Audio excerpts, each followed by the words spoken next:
Hi guys, welcome and welcome back to our YouTube channel that Bangali Nakhra. तो हम लेकर आ गए हैं गर्ल्स हॉन्टेड गोवा ट्रिप का पार्ट 2, जिसमें आपको जानने को मिलेगा कि आखिर उन चारों लड़कियों में से पायल कहाँ गायब हो गई और अंजलि ने होटल के पास वाले जंगल में ऐसा क्या देख लिया कि उसके रोंगटे खड़े हो गए। और साथ ही ये भी जानने को मिलेगा कि आखिर उस रात पायल के साथ ऐसा क्या हुआ। हम आपको एक डिस्क्लेमर देना चाहते हैं, आज की ये स्टोरी यानी पार्ट 2 को अच्छी तरह से समझने के लिए आपको पार्ट 1 देखना पड़ेगा, उसको अच्छी तरह से समझना पड़ेगा।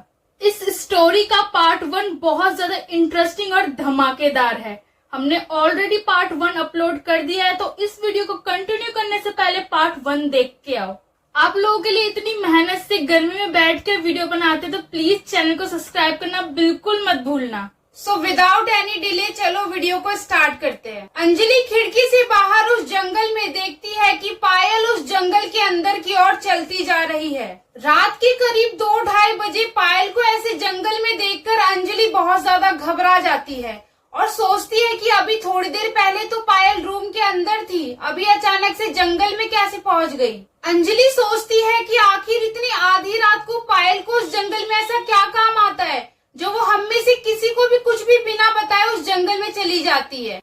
अंजलि क्या देखती है कि पायल आजू बाजू कहीं नहीं देखती है, बस सीधा आगे की ओर चलती जा रही है। ये सब देखकर अंजलि हैरान रह जाती है और तुरंत जाके अपने बाकी दोस्तों को जगाती है। अंजलि उनको बिना कुछ बताए बस उनका हाथ खींचकर उनको खिड़की की ओर लेकर जाती है और ये सब इतना जल्दी हुआ होता है कि उसके बाकी दोस्तों को ये पता ही नहीं चलता कि पायल रूम में है ही नहीं। जैसे ही अंजलि उनका हाथ खींचकर उनको खिड़की की ओर लेकर जाती है, वो सब क्या देखते हैं कि पायल अभी भी उस जंगल के अंदर चलती जा रही है। ये सब देखने के बाद उसके बाकी दोस्तों के पैरों तले जमीन खिसक जाती है और वो सब बस यही सोच रहे थे कि इतनी रात को आखिर पायल जंगल में गई ही क्यों।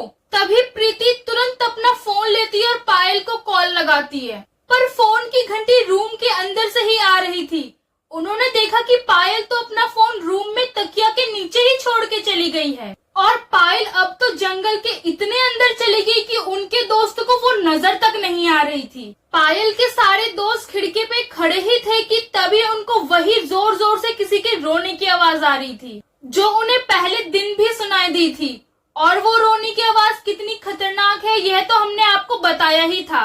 ऐसा मानो कोई आपके बगल में खड़ा होकर ही जोर जोर से रो रहा हो। एक और पायल जंगल में कहीं गायब हो जाती है और दूसरी ओर इतनी खतरनाक सी भयानक सी आवाज सुनाई दे रही होती है, जिसे सुनकर वो सारी लड़कियां बहुत ज्यादा डर जाती है और डर की वजह से वो सारी लड़कियां रूम के एक कोने में डरी सहमी बैठ जाती है। एक दूसरे को पकड़कर अपनी आंखें कसकर बंद कर लेती है। किसी को भी कुछ भी समझ नहीं आ रहा था कि वो इस समय करे तो क्या करे। वो सारे मन में बस भगवान का ही नाम लिए जा रहे थे। लगभग 1 से 1.5 घंटे तक वो भयानक सी आवाज आती ही रही और वो सारी लड़कियां डर के मारे बस रूम में अपनी आंखें बंद करके चुपचाप बैठी हुई थी। जैसे ही वो डरावनी सी आवाज खत्म होती है, सभी लड़कियां अपनी आंखें खोलती है और दोबारा से खिड़की की तरफ चली जाती है, ये देखने के लिए कि क्या पायल उनको दिखाई दे रही है।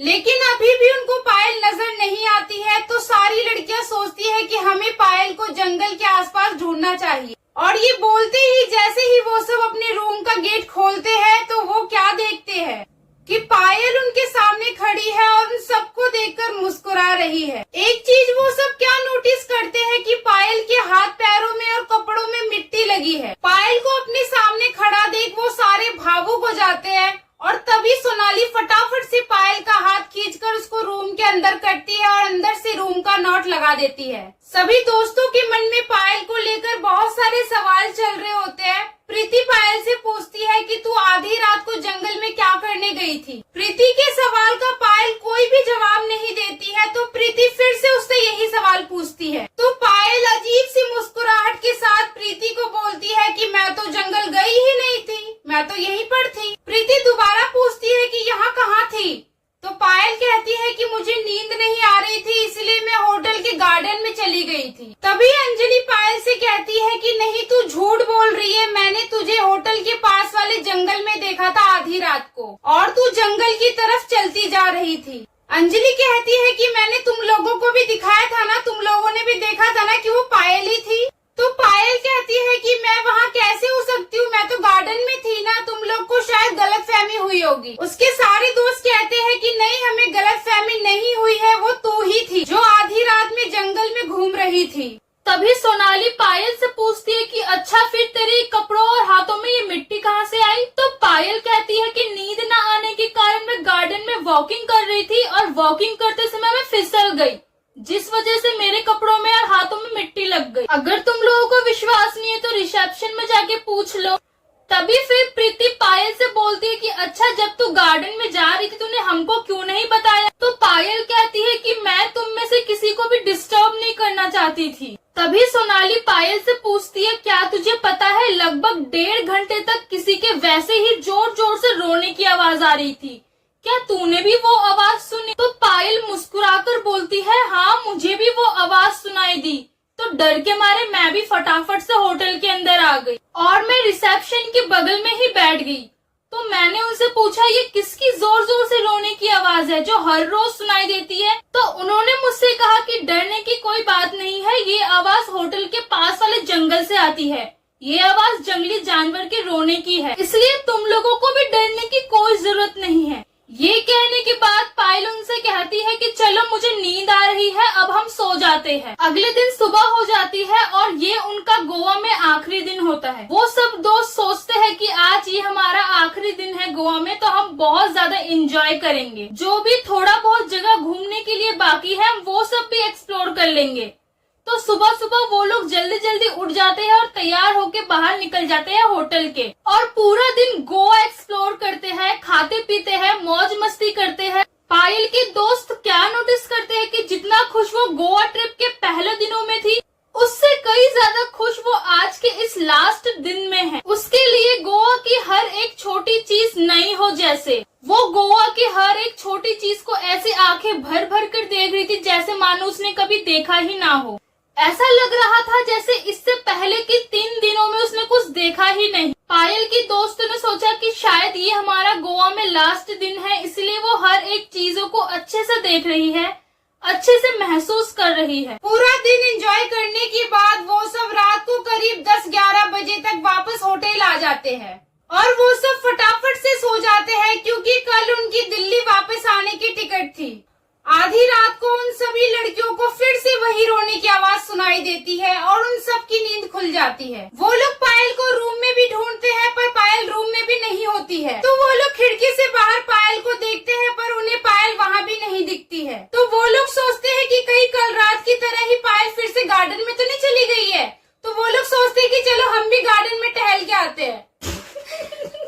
नहीं, तो गार्डन में जाकर वो लोग देखते हैं कि पायल वहाँ पर भी नहीं है। तो पायल को गार्डन में चेक करने के बाद वो सब वापस से होटल में आ जाते हैं और उस भयानक सी आवाज के बंद होते ही थोड़ी देर बाद पायल वापस आ जाती है। पायल के कपड़ों पे और हाथों पे फिर से मिट्टी लगे होने के कारण वो सब उससे वही सवाल पूछते हैं कि कहाँ से लगी ये मिट्टी और तू कहाँ गई थी? तो पायल उनके सवालों को कोई भी जवाब नहीं देती है। उसके दोस्त लोग सोचते हैं कि पायल पिछली 2 रातों से गायब हो जाती है और इस आवाज के खत्म होने के बाद वापस आ जाती है, और जब भी आती है उसके कपड़ों में ये गंदगी क्यों लगी रहती है। फिर उन सबको पता चल जाता है कि पायल के साथ कुछ न कुछ तो गड़बड़ जरूर है और वो हमसे कुछ न कुछ तो जरूर छुपा रही है। दोस्तों के बार बार पूछने के बाद भी पायल उनके सवालों को कोई भी जवाब नहीं देती है, बस उनकी तरफ देखकर मुस्कुराती है और कहती है कि मुझे नींद आ रही है। उसके सारे दोस्त पायल से इतना ज्यादा इरिटेट हो जाते हैं कि उससे और कोई कुछ नहीं पूछता है और वो सब भी सोने चले जाते हैं। सुबह उठकर जब वो सारी लड़कियां अपना अपना सामान पैक कर रही होती है दिल्ली वापस आने के लिए, तो वो क्या देखते हैं कि पायल तो अपना सामान पैक ही नहीं कर रही है। प्रीति पायल से पूछती है कि तू अपना सामान पैक क्यों नहीं कर रही है, हमारे पास ज्यादा समय नहीं है। तो पायल प्रीति के सवाल का कोई भी जवाब नहीं देती है और उन्हें मुस्कुरा मुस्कुरा के देख रही होती है। उसके सारे दोस्त उसे बहुत ज्यादा समझाते हैं कि हमें निकलना है, हमारा टाइम हो रहा है, सामान पैक कर ले, पर वो किसी से कुछ भी नहीं बोलती है, बस उन्हें देखी ही जा रही होती है। सब लोग बस पायल से यही बोल रहे होते हैं कि तुझे क्या हो गया, तू इतना क्यों ड्रामा कर रही है, क्या तुझे दिल्ली वापस नहीं जाना? तो आपको पता है पायल उनसे क्या बोलती है? नहीं, मुझे दिल्ली वापस नहीं जाना, यही तो मेरा घर है, यही तो मैं रहती हूँ बहुत सालों से। तुम लोग को जहाँ जाना है तुम लोग जाओ, मैं कहीं नहीं जाऊंगी अपने घर से। ये सुन के उसके सारे दोस्त सदमे में चले जाते हैं। वो सोचते हैं कि क्या बात कर रही है, हम तो 4 दिन पहले ही गोवा आए हैं, ये ऐसा क्यों बोल रही है कि ये यहाँ सालों से रहती है। उन सबको लगता है कि पायल जा रही है। तो लगातार पायल के दोस्तों का उसे समझाने के बाद भी पायल नहीं मानती है। थक हार कर प्रीति पायल की मम्मी को कॉल लगाती है। प्रीति पायल की मम्मी को पूरी बात बताती है। वो कहती है कि आंटी पायल जो है वो दिल्ली आने के लिए तैयार नहीं है। वो कह रही है कि वो इस जगह को छोड़ के और कहीं नहीं जाएगी, यही उसका घर है। ये सब सुन के पायल की मम्मी शॉक्ड हो जाती है और वो प्रीति से कहती है कि मुझे पायल से बात करनी है, पायल को फोन दो। पायल को फोन देने के बाद पायल उसकी मम्मी से एक ही चीज कह रही होती है कि मैं यहाँ से कहीं नहीं जाऊंगी, यही मेरा घर है। और उसकी मम्मी के भी लाख समझाने के बाद भी पायल नहीं मानती है। वो बस एक ही रट रटी जा रही थी कि मैं यहाँ से कहीं नहीं जाऊंगी, यही मेरा घर है, मैं यहाँ से कहीं नहीं जाऊंगी। प्रीति पायल की मम्मी से ये भी बोलती है कि आंटी आपको पता है क्या, पायल डेली रात को होटल के पास वाले जंगल के अंदर जाती है और झूठ बोलती है कि मैं तो होटल के गार्डन में थी। ये सब सुनने के बाद पायल की मम्मी को दाल में कुछ ना कुछ काला लगता है। वो प्रीति से बोलती है कि तुम लोग चिंता मत करो, मैं गोवा आ रही हूँ। पायल की मम्मी कुछ ही घंटों के अंदर फ्लाइट से गोवा आ जाती है। पायल की मम्मी ने पायल को पर्सनली बहुत ज्यादा समझाया कि चलो हमारे साथ दिल्ली चलो, यहाँ तुम क्या करोगी। फिर भी पायल टस से मस नहीं हुई। उसने कहा मैं तो यही रहूंगी, तुम लोग क्यों मुझे मेरी जगह से दूर कर रहे हो। पायल के हाव भाव देख के उसकी मम्मी समझ गई थी ये पायल तो नहीं है, ये पायल की जगह कोई और है। पायल की मम्मी दिल्ली से अपने साथ एक भगवान जी का माला लेके आई थी जिसको वो पायल को पहनाना चाहती थी।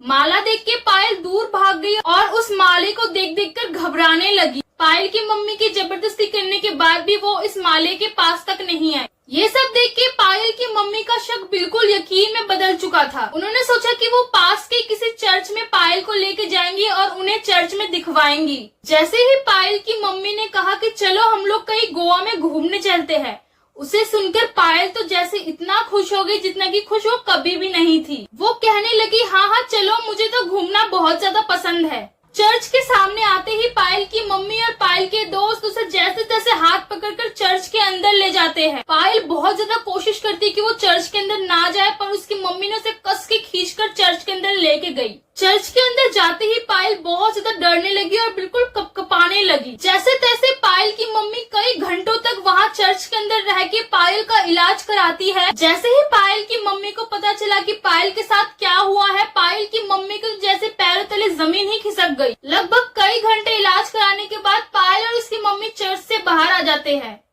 पायल के दोस्त उसकी मम्मी से पूछते हैं आंटी पायल को क्या हुआ था। पायल की मम्मी उसके दोस्तों से बस इतना कहती है कि पायल अब ठीक है, हम दिल्ली पहुंच के बाकी की सारी बातें करेंगे। तो वो लोग सबसे पहले अपना होटल चेंज करते हैं और 1-2 दिन में फटाफट से फ्लाइट पकड़कर दिल्ली आ जाते हैं। पायल के घर आकर सबसे पहले वो लोग पायल की मम्मी से यही पूछते हैं कि आंटी आखिर पायल के साथ क्या हुआ था। तो पायल की मम्मी उनसे जो जो कहती है वो सब सुन के वो लोग हैरान हो जाते हैं। पायल की मम्मी उनसे कहती है कि तुम लोग जिस होटल में ठहरे थे उस होटल में एक लड़की की आत्मा भटकती थी। कई साल पहले जिस रूम में तुम लोग ठहरे थे उसी रूम के बाथरूम में एक लड़की ने जहर पी के आत्महत्या कर ली थी। उस लड़की के मरने के बाद उसकी बॉडी को होटल की कुछ लोगों ने उसी जंगल में जाकर दफना दिया था जहाँ से तुम लोग को भयानक से आवाज आती थी, और तभी से ही उस लड़की की आत्मा उस जंगल में और उस होटल के बाथरूम में भटकती है। और जिस रात पायल वॉशरूम करने के लिए बाथरूम गई थी उस लड़की की आत्मा उस समय बाथरूम में ही थी और उस लड़की की आत्मा पायल के अंदर चली गई। और इसी वजह से पायल हर रात को उसी जंगल में जाकर रोती थी जहाँ पे उस लड़की की आत्मा को दफनाया था। और ये सब बातें सुनकर पायल के सारे दोस्त दंग हो जाते हैं और वो कभी नहीं सोचते कि उनकी ड्रीम डेस्टिनेशन इतनी ज्यादा खतरनाक हो सकती है। उन्होंने कभी नहीं सोचा था कि जिस जगह के लिए वो लोग इतने ज्यादा एक्साइटेड रहते हैं वो जगह भी इतनी ज्यादा खतरनाक हो सकती है, और वो लोग अब गोवा के नाम से ही डर जाते हैं। सो गाइस, इसी के साथ खत्म होती है हमारी ये रियल हॉरर स्टोरी। सो अगर आपको ये वीडियो अच्छी लगी है तो प्लीज हमारे चैनल को लाइक शेयर और सब्सक्राइब करो। बिल्कुल फ्री है। हम आपसे मिलेंगे नेक्स्ट वीडियो में न्यू और भी खतरनाक हॉरर वीडियो के साथ। तब तक के लिए बाय।